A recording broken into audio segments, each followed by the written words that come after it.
Hey guys, it's Dr. Ced again, the Hawaii's Gen X dentist. I'm on episode 2 here, and I'm here for the fitness challenge that my son Cole and his buddy Riley had me do, which is 100 push-ups at one time. And so I took about 50, I did 56 push-ups the first time, trying to improve on that. Again, I've got 30 days to get to 100. Hey, if I make it, great. If I don't, I don't. But this is just something I'm trying to do to get more fit, and just to show that, hey, when you get 55 years old, that you're not shutting it down, you're just trying to always get a little better.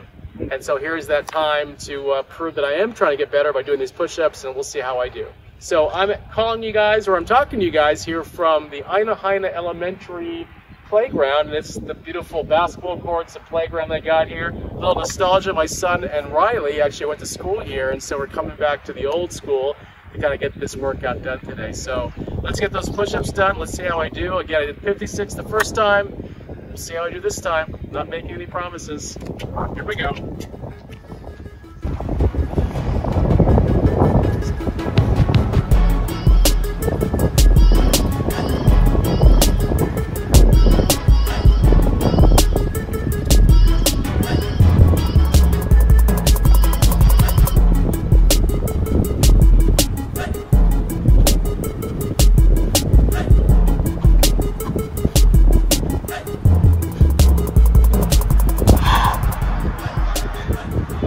Ooh, 50. Okay, so I keep going.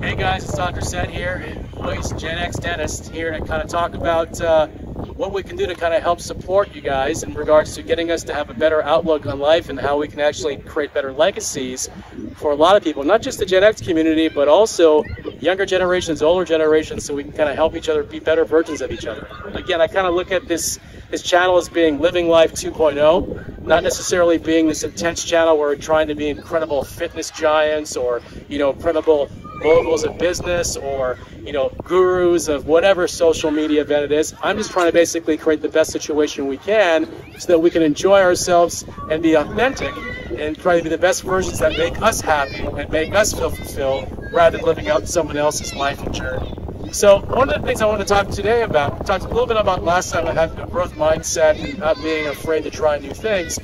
The second thing I want to talk about today is something called self-actualization. And what does that mean? I'm sure we can all recognize or remember points in our lives, whether we're young or older, we've always tried to basically feel like we can fit into a group, be a certain person, say the right things, laugh at the right jokes, do the right types of social types of events that make us feel as if we're kind of measuring up to the Joneses. We've heard that phrase called competing with the Joneses, in which we all feel pressure to kind of be at that same level or compete, whether it's financial, whether it's professional, whether it's, you know, how we go about in our lifestyles. And I just want to bring some, you know, some perspective on that, kind of give you guys an idea of what I went through when I was going through some of those things. I remember when I was much younger, I always was kind of fighting that kind of like need to basically fit in, right? Thankfully, I was, you know, someone who found getting along with people really easily because I was involved with sports. I had a pretty healthy social life.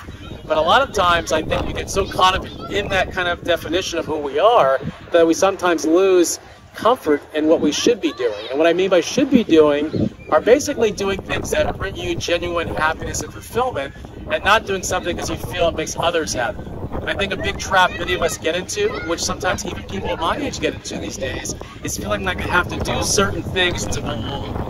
And I'm going to provide you guys perspective today is that you don't necessarily have to feel that way. That's why I talk about the subject being self-actualization, like understanding who you are, what brings you joy, what brings you comfort, and then living in that truth rather than living someone else's truth.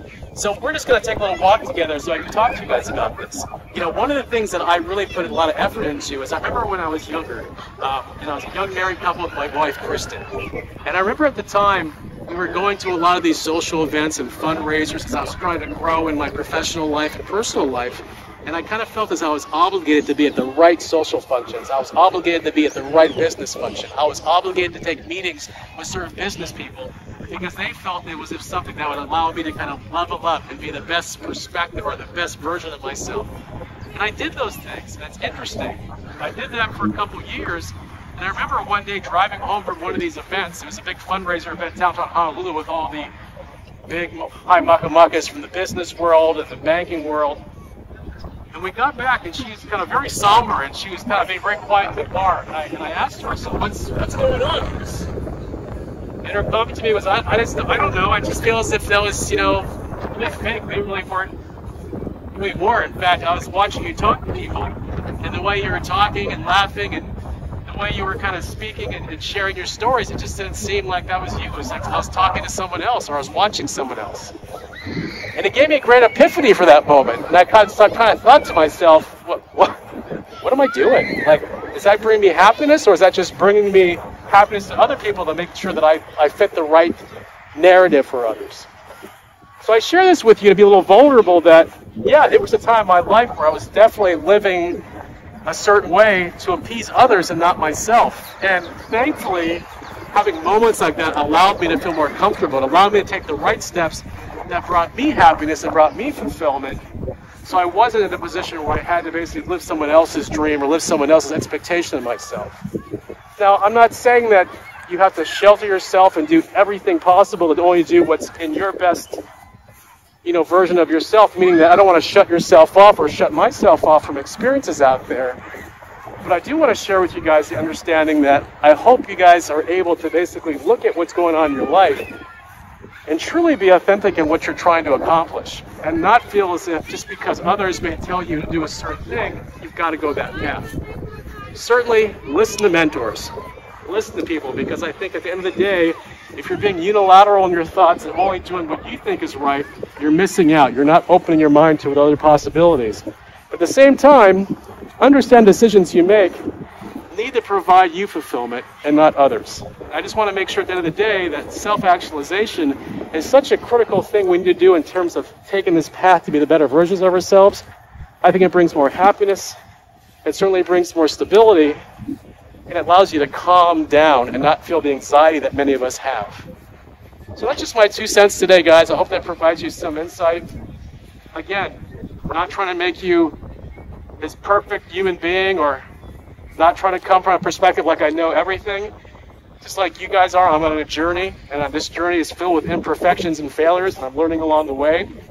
But I'm hoping that provides someone some help and some wisdom, so they're not living in this world of being inauthentic and being uncomfortable, and they can actually live their self-actualization and their truth in the future. Anyhow, that's what I got to share today. Have a great day, guys. Take care.